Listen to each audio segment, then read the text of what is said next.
couple of questions we received recently is about receiving beard gains through using Vaseline or toothpaste. The short answer to both of those is no. Neither one will make your hair go thicker. Neither one will make your hair go quicker. They're not good for hydrating your skin or nourishing your hair. Vaseline will actually clog your pores.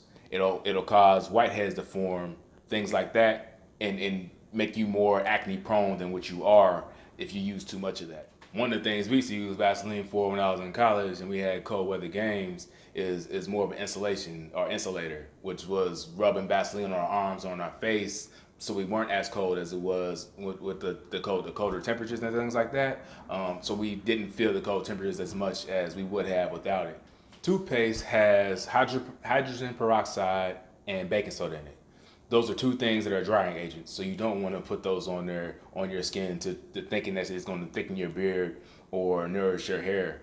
One of the other things that people use toothpaste for is actually acne control, right? To cut down on blemishes that they have, to dry out pimples and things like that. So if it's something that that is rumored to remove hair or cut down on blemishes and dry out pimples, then that's not something that you want to put down on your hair when you're supposed to be hydrating and nourishing your skin and your hair. It goes totally against what you're trying to do, and it's counterproductive. So I would not use